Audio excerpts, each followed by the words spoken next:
Hello, Makle. Now, we examine weightage, chapters in the weightage.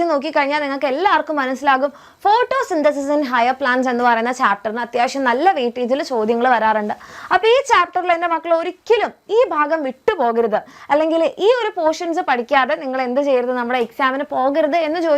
questions. That's Miss Vida Parayam.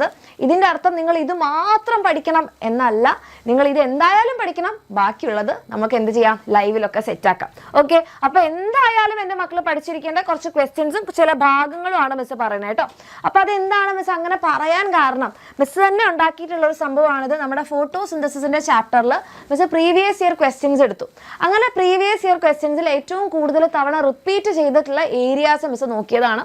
അപ്പോൾ നിങ്ങളുടെ മനസ്സിലാകും ഫോട്ടോഫോസ്ഫോറൈലേഷൻ നമ്മുടെ cyclic non cyclic ആ ഒരു ഏരിയയില്ലേ. അപ്പോൾ അവിടെ 5, 10, 15 ഏകദേശം 19 ക്വസ്റ്റ്യൻസ് അല്ലെങ്കിൽ 19 ക്വസ്റ്റ്യൻസ് റിപ്പീറ്റ് ചെയ്തിട്ടുണ്ട് പ്രീവിയസ് ഇയറിൽ. ഓക്കെ, ഇനി നമ്മുടെ C4 പ്ലാന്റ്സ് പ്ലാന്റ്സിന്റെ ഏരിയയിൽ നിന്ന് അവരുടെ ആ special leaf anatomy C4 C3 comparison നിങ്ങൾക്ക് ഇവിടെ കാണാം. C4 C3 കമ്പാരിസണും അതുപോലെ C3 സൈക്കിളും ഒക്കെ അത്യാവശ്യം നല്ല രീതിയിൽ ക്വസ്റ്റ്യൻ വന്നിട്ടുണ്ട്. അപ്പോൾ ഈ 3 ടോപ്പിക്സ് ആണ് നമുക്ക് ഏറ്റവും ഇമ്പോർട്ടൻ്റ് ഏത് എന്ന് ചോദിച്ചു കഴിഞ്ഞാൽ മിസ് പറയാം. ബാക്കിയൊന്നും ഇമ്പോർട്ടൻ്റ് അല്ല എന്നല്ല. നമ്മുടെ ലിമിറ്റിംഗ് ഫാക്ടേഴ്സ് അതുപോലെ ഫാക്ടേഴ്സ് ഓഫ് ഫോട്ടോസിന്തസിസ് അവിടെ നിന്ന് ക്വസ്റ്റ്യൻ വന്നിട്ടുണ്ട്. ക്ലോറോപ്ലാസ്റ്റ് 5 തവണ ക്വസ്റ്റ്യൻ വന്നിട്ടുണ്ട്. ദെൻ അതിൻ്റെ pigments, photorespiration, chemiosmotic hypothesis ഇതെല്ലാം ഇമ്പോർട്ടൻ്റ് ആണ്. അതിലുള്ള ക്വസ്റ്റ്യൻസ് ഒക്കെ നമ്മൾ ലൈവിലൊക്കെ ചെയ്യും. ഇവിടെ നിങ്ങൾ എന്തായാലും നോക്കിയിരിക്കേണ്ട ഈ 3 ഏരിയാസിലുള്ള ക്വസ്റ്റ്യൻസ് ആണ് മിസ് ഇപ്പോൾ പറയാൻ പോകുന്നത്. എന്തായാലും എൻ്റെ മക്കളിത് കംപ്ലീറ്റ് ആയിട്ട് കാണാം. സോ ഫസ്റ്റ് ക്വസ്റ്റ്യൻ ഇതാണ്. Photophosphorylation takes place during photosynthesis. Photophosphorylation എന്ന് പറഞ്ഞാൽ എന്താണ്? ATP synthesis in the presence of light ആണ്. ലൈറ്റ് ഉപയോഗിച്ചിട്ട് phosphorylation എന്ന് പറഞ്ഞാൽ ATP synthesis. ഫോട്ടോ എന്ന് പറഞ്ഞാൽ എന്താണ്? phosphorylation ATP synthesis ആണ്. ഫോട്ടോ എന്ന് പറഞ്ഞാൽ ലൈറ്റ് ആണ്. അപ്പോൾ ലൈറ്റിൻ്റെ പ്രസൻസിൽ ATPനെ സിന്തസൈസ് ചെയ്യുന്നതിനെയാണ് എന്ത് പറയുന്നത്? Photophosphorylation. Then name the 2 type of phosphorylation. ഏതൊക്കെയാണ്? നമുക്ക് സൈക്ലിക് ഫോട്ടോഫോസ്ഫോറൈലേഷനും ഉണ്ട്. സൈക്ലിക് ഫോട്ടോഫോസ്ഫോറൈലേഷൻ അതേപോലെ തന്നെ നോൺ സൈക്ലിക് ഫോട്ടോഫോസ്ഫോറൈലേഷൻ. ഇത് ഇച്ചിരി വലുതായിപ്പോ അല്ലേ? ഓക്കെ, അപ്പോൾ നമുക്ക് സൈക്ലിക് ഫോട്ടോഫോസ്ഫോറൈലേഷനും ഉണ്ട്, അതേപോലെ തന്നെ നോൺ സൈക്ലിക് ഫോട്ടോഫോസ്ഫോറൈലേഷനും ഉണ്ട്. റെഡി? അപ്പോൾ മിസ് non cyclic and non cyclic photophosphorylation. ഇതാണ് നമ്മുടെ എ പാർട്ടിൻ്റെ ആൻസർ. നമ്മുടെ ബി പാർട്ട് എന്താണ് ചോദിച്ചിരിക്കുന്നത്? Mention the difference between the 2. ഇത് തമ്മിലുള്ള ഡിഫറൻസ്. ഇതൊരു ഷുവർ ക്വസ്റ്റ്യൻ ആണ് മക്കളെ. അത്രയും ഇമ്പോർട്ടൻ്റ് ആയതുകൊണ്ടാണ് മിസ് ഇത് പറയുന്നത് കേട്ടോ. അപ്പോൾ സൈക്ലിക്കിൻ്റെയും നോൺ സൈക്ലിക്കിൻ്റെയും ഡിഫറൻസ് ചോദിച്ചാൽ ഇതിൻ്റെ പേരിൽ തന്നെയുണ്ട്, സൈക്ലിക് നോൺ സൈക്ലിക്. അപ്പോൾ ഇവർക്ക് എങ്ങനെ പേര് കിട്ടിയത്? ഇവിടെ സൈക്ലിക് ഫ്ലോ ഓഫ് ഇലക്ട്രോൺസ് എങ്ങനെയാണ്? സൈക്ലിക്കലി ആണ് ഫ്ലോ ചെയ്യുന്നത്. അതായത് തുടങ്ങിയ സ്ഥലത്ത് തന്നെ ഇലക്ട്രോൺസ് തിരിച്ചെത്തുന്നുണ്ട്. ഇതാണെങ്കിലോ non cyclic flow of electrons. Non cyclic flow of electrons. ഇവിടെ എന്താണ്? നോൺ സൈക്ലിക് ആണ്. ആൻഡ് നമ്മുടെ നോൺ സൈക്ലിക്കിലാണ് നമുക്ക് എന്ത് നടക്കുന്നത്? ATP അതേപോലെ തന്നെ NADPHൻ്റെ സിന്തസിസ്. 2 എണ്ണത്തിൻ്റെ സിന്തസിസ് ഇവിടെ നടക്കുന്നുണ്ട്. ഇവിടെ ആണെങ്കിലോ ഓൺലി ATP സിന്തസിസ്. ഇവിടെ ATP മാത്രമാണ് ഫോം ചെയ്യുന്നത്, മറ്റവിടെ ATP ഉണ്ട്, NADPH ഉണ്ട്. ഇനി നോൺ സൈക്ലിക്കലാണെങ്കിൽ 2 photosystems involve. 2 photosystems involve ചെയ്യുന്നുണ്ട്. ഏതൊക്കെയാണ്? നമ്മളുടെ ഫോട്ടോ സിസ്റ്റം 1 ഉണ്ട്, ഫോട്ടോ സിസ്റ്റം 2 ഉണ്ട് അല്ലേ? Photosystem 1 and photosystem 2. 2 photosystems എവിടെയുണ്ട്? നോൺ സൈക്ലിക്കലുണ്ട്. ഇവിടെയാണെങ്കിലോ only photosystem 1. Photosystem 1 മാത്രമേ ഉള്ളൂ. ഇനി ഇതിൽ ഏതിലാണ് മക്കളെ വാട്ടർ സ്പ്ലിറ്റിംഗ് ഉള്ളത്? അല്ലെ, നമ്മുടെ ഫോട്ടോ സിസ്റ്റം 2 വാട്ടർ സ്പ്ലിറ്റിംഗ് ഉണ്ട്. Water splitting and oxygen release. Water split ചെയ്യുകയും ചെയ്യും, ഓക്സിജൻ റിലീസും ഉണ്ട്. ഇവിടെയാണെങ്കിലോ no water splitting and no water splitting, no oxygen release. Ready? ഇനി ഇത് രണ്ടും എവിടെയാണ് നടക്കുന്നത്? നമുക്കറിയാം നോൺ സൈക്ലിക്ക് നടക്കുന്നത് നമ്മുടെ ഗ്രാനയിലാണ്. ഇതാണെങ്കിൽ നമ്മുടെ സ്ട്രോമ ലാമെല്ലയിലാണ്. Stroma lamellae. ക്ലിയർ ആയോ എൻ്റെ മക്കൾക്ക് എല്ലാവർക്കും? റെഡി? ഇതാണ് മെയിൻ ആയിട്ടുള്ള കുറച്ച് ഡിഫറൻസസ് എന്ന് പറഞ്ഞാൽ ഇതെന്തായാലും പഠിച്ചിരിക്കുന്ന ഒരു ഷുവർ ക്വസ്റ്റൻ ആണ്.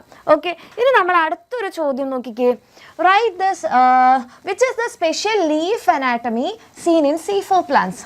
അപ്പോൾ C4 പ്ലാന്റ്സിനെ നമ്മുടെ C3 പ്ലാന്റ്സിൽ നിന്ന് ഡിഫറെൻ്റ് ആക്കുന്നത് അതിലൊരു കാര്യം എന്ന് പറഞ്ഞിട്ടുണ്ടെങ്കിൽ അവർക്കുള്ള ഒരു സ്പെഷ്യൽ ലീഫ് അനാട്ടമി ആണ് അല്ലേ. അപ്പോൾ അവരുടെ ആ സ്പെഷ്യൽ ലീഫ് അനാട്ടമീനെയാണ് നമ്മൾ എന്ത് പറയുക, ക്രാൻസ് അനാട്ടമി എന്ന് പറയാം. ഇതിൽ ക്രാൻസ് എന്ന് പറഞ്ഞാൽ എന്താണ്, റീത്ത് എന്നുള്ളൊരു മീനിങ് ആണ്. ഓക്കെ, അപ്പോൾ അത് എന്തുകൊണ്ടാണ് അവർക്ക് റീത്ത് അനാട്ടമി അല്ലെ ക്രാൻസ് അനാട്ടമി? കാരണം അവിടെയുള്ള ബണ്ടിൽ ഷീത്ത് സെൽസിൻ്റെ അറേഞ്ച്മെൻ്റ് ആണ്, അതേപോലെ തന്നെ മീസോഫിൽ സെൽസിൻ്റെ അറേഞ്ച്മെൻ്റ് ആണ്. Productivity and yield R better in C4 plants than C3 plants. C3 പ്ലാന്റ്സിനേക്കാൾ C4 പ്ലാന്റ്സിൽ എന്താണ് പ്രൊഡക്ടിവിറ്റി, ബയോമാസിൻ്റെ പ്രൊഡക്ഷൻ, ബയോമാസ് എന്ന് പറഞ്ഞാൽ നമ്മുടെ ഗ്ലൂക്കോസിൻ്റെ പ്രൊഡക്ഷൻ കൂടുതലാണ്. കാരണം എന്താണ്, കാരണം in C4 plants there is no photorespiration.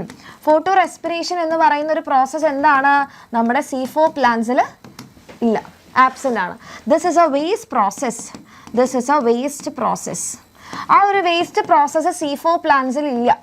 അപ്പോൾ എന്ത് ചെയ്യും, C4 പ്ലാന്റ്സിൽ 2 ഫോസ്ഫോഗ്ലിസറേറ്റ് ഉണ്ടാകും, പക്ഷേ C3 പ്ലാന്റ്സിൽ 1 ഫോസ്ഫോഗ്ലിസറേറ്റ് ഉണ്ടാവുള്ളൂ. അപ്പോൾ നമുക്ക് എന്ത് ചെയ്യാൻ പറ്റും, പ്രൊഡക്ടിവിറ്റി കൂട്ടാൻ പറ്റും. ഓക്കെ, ഇനി ഈ സെയിം സാധനം തന്നെ നമുക്ക് വേറൊരു രീതിയിൽ ചോദിക്കാറുണ്ട്. അതാണ് ഇവരുടെ കമ്പാരിസൺ, C4 പ്ലാന്റ്സിൻ്റെയും C3 പ്ലാന്റ്സിൻ്റെയും കമ്പാരിസൺ.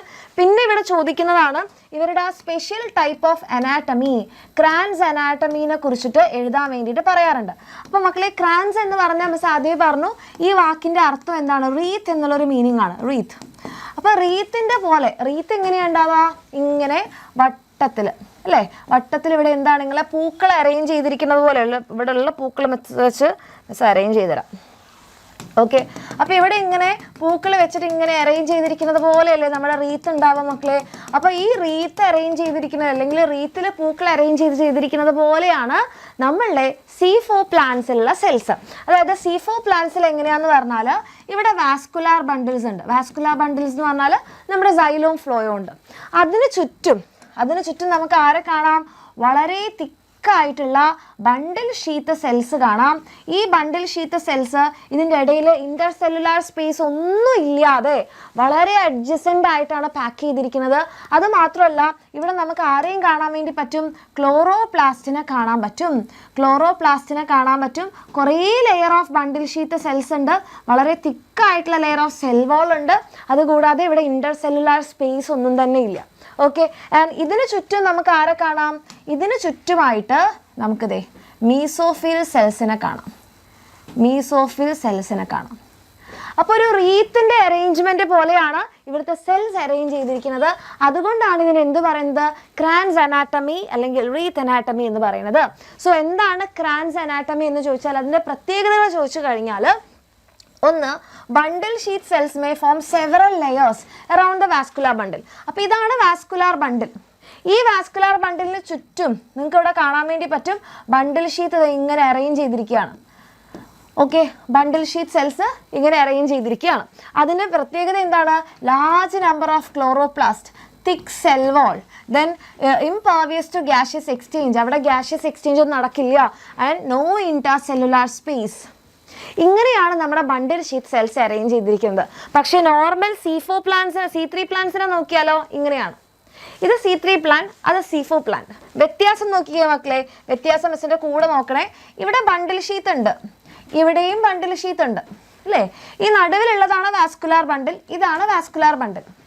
ഇവിടുത്തെ വ്യത്യാസം, ഇവിടെ ക്ലോറോപ്ലാസ്റ്റ് ഇല്ല, ഇവിടെയോ ക്ലോറോപ്ലാസ്റ്റ് ഉണ്ട്. അവിടെ തിക്ക് സെൽ വാൾ ആണ്, ഇന്റർസെല്ലുലാർ സ്പേസ് ഇല്ല. ഇവിടെ അങ്ങനെയൊന്നുമില്ല. ഇവിടെ ഇടയ്ക്ക് നിങ്ങൾക്ക് ഇവിടെ കാണാതെ സ്പേസ് ഒക്കെ ഉണ്ട്, ആൻഡ് ഗ്യാഷ്യസ് എക്സ്ചേഞ്ച് നടക്കുന്നതിനൊന്നും കുഴപ്പമില്ല. ഇനി അടുത്ത ആള്, ഇവിടുത്തെ മീസോഫിൽ സെൽസ് കണ്ടോ മക്കളെ, spongy mesophyll, palisade mesophyll. Okay, അവരുടെ കേസിലാണെങ്കിലോ മീസോഫിൽ സെൽസ് ഇങ്ങനെ അറേഞ്ച് ചെയ്തിരിക്കുകയാണ്, ഒരു റീത്ത് പോലെ. അപ്പോൾ എല്ലാം കൂടെ സെവറൽ ലെയേഴ്സ് ആയിട്ട് അറേഞ്ച് ചെയ്തിട്ടാണ് നമ്മുടെ റീത്ത് അനാട്ടമി ഉള്ളത്. ഇനി ഒരു ക്വസ്റ്റ്യൻ വരാൻ ചാൻസ് ഉള്ളത് എന്താണെന്ന് ചോദിച്ചാൽ, നമ്മുടെ C4 പ്ലാന്റ്സിനെയും C3 പ്ലാന്റ്സിനെയും കമ്പയർ ചെയ്യാൻ വേണ്ടിയിട്ടാണ്. സോ നോക്കിക്കേ, some characteristic feature of C3 plants and C4 plants are given. നമ്മളോട് പറഞ്ഞിരിക്കുന്നത് 2 കോളത്തിലാക്കി എഴുതാനാണ്. ഓക്കെ, അപ്പോൾ ഇവിടെ C3 പ്ലാന്റ്സും C4 പ്ലാന്റ്സും ഉണ്ട്. അപ്പോൾ മിസ് തൽക്കാലം അവർക്ക് നമ്പർ കൊടുക്കാം, നോക്കിക്കോട്ടോ. ക്രാൻസ് അനാട്ടമി ആർക്കാ മക്കളെ? നമ്മൾ ഇപ്പൊ പറഞ്ഞിട്ടല്ലേ ഉള്ളൂ, ക്രാൻസ് അനാട്ടമി C4 പ്ലാന്റ്സിനാണ്. ദെൻ ലാക്ക് ഫോട്ടോ റെസ്പിറേഷൻ, ഇവർക്ക് ഫോട്ടോ റെസ്പിറേഷൻ ഇല്ല, അതുകൊണ്ടാണ് ഇവർക്ക് പ്രൊഡക്ടിവിറ്റി കൂടുതൽ. Then first product of carbon dye oxide fixation is 3PGA, അതിവിടെയാണ്. Then primary carbon dye oxide acceptor, lack photorespiration, C4 പ്ലാന്റ്സിന് ഇല്ല. Kranz anatomy absent, okay ready. Kranz anatomy absent എന്ന് പറഞ്ഞുകൊണ്ട് ഇവിടെയാണ്, ഇവർക്ക് ക്രാൻസ് അനാട്ടമി ഉണ്ട്. Then ഇവിടെയാണ് 4 വരുന്നത്. Primary carbon dye oxide fixators PEP. പക്ഷേ ക്രാൻസ് അനാട്ടമി എന്ന് കണ്ടപ്പോൾ നേരെ ഇങ്ങോട്ട് ചാടിപ്പോയതാണ് കേട്ടോ. റെഡി. ഇനി കുറച്ചുകൂടെ ഡിഫറൻസസ് എഴുതാൻ പറഞ്ഞാൽ നമുക്ക് എന്തൊക്കെ ഡിഫറൻസ് എഴുതാം? മിസ് ഇവിടെ ഒരു ടേബിൾ ആക്കി വെച്ചിട്ടുണ്ട്. ഇതാണ് C4 പ്ലാന്റ്സിൻ്റെയും C3 പ്ലാന്റ്സിൻ്റെയും ഡീറ്റെയിൽഡ് ആയിട്ടുള്ള ഒരു ഡിഫറൻസ്. ഒന്നെന്താ, ഇത് എല്ലാ പ്ലാന്റ്സിലും C3 സൈക്കിൾ നടക്കും അല്ലേ? C3 സൈക്കിൾ നിങ്ങൾ നോക്കിക്കഴിഞ്ഞാൽ അത് C4 പ്ലാന്റ്സിലും നടക്കുന്നുണ്ട്. നമ്മുടെ ബണ്ടിൽ ഷീറ്റ് സെൽസിൽ വെച്ചിട്ട് എന്ത് ചെയ്യുന്നുണ്ട്? ഡീകാർബോക്സിലേഷൻ നടന്നു കഴിഞ്ഞാൽ ആ കാർബൺ ഡൈ ഓക്സൈഡ് C3 സൈക്കിളിലാണ് കയറുന്നത്. അപ്പോൾ ഇതെല്ലാ പ്ലാന്റ്സിലും നടക്കും. ഇത് C4 പ്ലാന്റ്സിന് മാത്രമേ C3 സൈക്കിൾ നടക്കുള്ളൂ. ഇനി ഇത് എവിടെയാണ് C3 പ്ലാന്റ്സിന് നമുക്ക് കാണാൻ പറ്റുക? ഭയങ്കര കൂൾ വെറ്റ് ഏരിയാസിലാണ്. പക്ഷേ C4 plants found in tropical dry ഏരിയാസിലാണ് കാണാൻ പറ്റുക. ഇവിടെ ബണ്ടിൽ ഷീറ്റ് സെൽസിൽ എന്തില്ല? ക്ലോറോപ്ലാസ്റ്റ് ഇല്ല. പക്ഷേ C4 പ്ലാന്റ്സിൽ ബണ്ടിൽ ഷീറ്റ് സെൽസിൽ ക്ലോറോപ്ലാസ്റ്റ് ഉണ്ട്. ഓക്കെ, ഇവിടെ പ്രൊഡക്ടിവിറ്റി ലോ ആണ്, ഇവിടെ പ്രൊഡക്ടിവിറ്റി ഹൈ ആണ്. ഇവിടെ ഫോട്ടോ റെസ്പിറേഷൻ പ്രസന്റ് ആണ്, ഇവിടെ ഫോട്ടോ റെസ്പിറേഷൻ ആബ്സെന്റ് ആണ്. അപ്പോൾ ഫോട്ടോ റെസ്പിറേഷൻ ആബ്സെന്റ് ആയതുകൊണ്ടാണ് ഹൈ പ്രൊഡക്ടിവിറ്റി. ഓക്കെ, ഇനി നോക്കിക്കേ, കാർബൺ ഡൈ ഓക്സൈഡ് ഫിക്സേഷൻ ഒരു തവണ മാത്രമേ നടക്കുന്നുള്ളൂ അല്ലേ? കാരണം എന്താണ്, നമ്മളുടെ ഇവിടെ ഒരു സൈക്കിൾ അല്ലേ ഉള്ളൂ. പക്ഷെ ഇവിടെ നമ്മൾ നോക്കിക്കഴിഞ്ഞാൽ ബണ്ടിൽ ഷീറ്റ് സെല്ലിലും മീസോഫിൽ സെല്ലിലും കാർബൺ ഡൈ ഓക്സൈഡ് ഫിക്സേഷൻ ഉണ്ട്. അപ്പോൾ ഫസ്റ്റ് വരുമ്പോൾ ആരാണ്? നമ്മുടെ ഫോസ്ഫോഇനോൾ പൈറുവേറ്റ് കാർബൺ ഡൈ ഓക്സൈഡിനെ ഫിക്സ് ചെയ്യും, ഒരു ഓക്സാലോ അസിറ്റിക് ആസിഡ് ഉണ്ടാകും. രണ്ടാമത് ആ C4 ആസിഡിനെ നമ്മൾ ബണ്ടിൽ ഷീറ്റിലേക്ക് പാസ് ചെയ്യും, എന്നിട്ട് എന്ത് ചെയ്യും? വീണ്ടും കാർബൺ ഡൈ ഓക്സൈഡ് ഫിക്സേഷൻ C3 സൈക്കിൾ നടക്കുന്നുണ്ട്. സോ രണ്ട് പ്രാവശ്യം എന്ത് ചെയ്യുന്നുണ്ട്? ഇവിടെ കാർബൺ ഡൈ ഓക്സൈഡ് ഫിക്സേഷൻ ഉണ്ട്, ഇവിടെ സ്പെഷ്യൽ ലീഫ് അനാട്ടമിയിലെ ക്രാൻസ് അനാട്ടമി ഉണ്ട്. പിന്നെയോ ഇത് മീസോഫിൽ സെല്ലിലാണ് ഇവരുടെ സൈക്കിൾ നടക്കുന്നതെങ്കിൽ ഇത് മീസോഫിലും ബണ്ടിൽ ഷീറ്റിലും നടക്കും അല്ലേ? അതെങ്ങനെയാണ്? നമ്മുടെ ഈ ഒരു സാധനം ഓർമ്മയുണ്ടോ എൻ്റെ കുട്ടികൾക്ക്? ഇവിടെ മീസോഫിൽ, ഇവിടെ ബണ്ടിൽ ഷീറ്റ്. അപ്പോൾ ഇവിടെ ഒരു ഫോസ്ഫോഇനോൾ പൈറുവേറ്റ്, ഇങ്ങോട്ടേക്ക് കാർബൺ ഡൈ ഓക്സൈഡ് വരുന്നു. കാർബൺ ഡൈ ഓക്സൈഡിനെ ഫിക്സ് ചെയ്തിട്ട് ഓക്സാലോ അസിറ്റിക് ആസിഡ്, ഒരു C4 ആസിഡ് ഉണ്ടാവും. ഇതിനെ മാലിക് ആസിഡ് ആക്കിയിട്ടോ അസ്പാർട്ടിക് ആസിഡ് ആക്കിയിട്ടോ നമ്മൾ ട്രാൻസ്പോർട്ട് ചെയ്യും. അങ്ങനെ ഇവിടെ C4 ആസിഡ് എത്തിക്കഴിഞ്ഞാൽ ഡീകാർബോക്സൈലേഷൻ, ഒരു കാർബൺ ഡൈ ഓക്സൈഡിനെ റിലീസ് ചെയ്യും, C3 ആസിഡ് ഉണ്ടാകും. ഈ കാർബൺ ഡൈ ഓക്സൈഡിനെ വീണ്ടും ആര് ഫിക്സ് ചെയ്യാണ്? C3 സൈക്കിളിൽ വെച്ചിട്ട് ഫിക്സ് ചെയ്യാണ്. അപ്പോൾ 2 തവണ കാർബൺ ഡൈ ഓക്സൈഡ് ഫിക്സേഷൻ നടക്കുന്നുണ്ട്, 2 സ്ഥലത്ത് നടക്കുന്നുണ്ട്, മീസോഫിലും ബണ്ടിൽ ഷീറ്റിലും. ഇത്രയും മക്കൾക്ക് ക്ലിയർ ആയോ? അപ്പോൾ ബാക്കിയുള്ള എല്ലാ ചാപ്റ്റേഴ്സിലെയും ബാക്കിയുള്ള ഈ ചാപ്റ്ററിൽ തന്നെ ബാക്കിയുള്ള ക്വസ്റ്റ്യൻസ് ഒക്കെ നമ്മൾ ലൈവിൽ ചെയ്യുന്നതായിരിക്കും. ലൈവ് എൻ്റെ മക്കൾ ആരും മിസ് ചെയ്യരുത്. ഈ പോർഷൻസ് എന്തായാലും പഠിക്കാതെ പോകാതിരിക്കുക. ഓക്കെ, ഇതെൻ്റെ മക്കൾക്ക് ക്ലിയർ ആയെങ്കിൽ, നിങ്ങൾക്ക് മനസ്സിലായെങ്കിൽ തീർച്ചയായിട്ടും കമൻറ്റ് ചെയ്യാം. Thank you so much.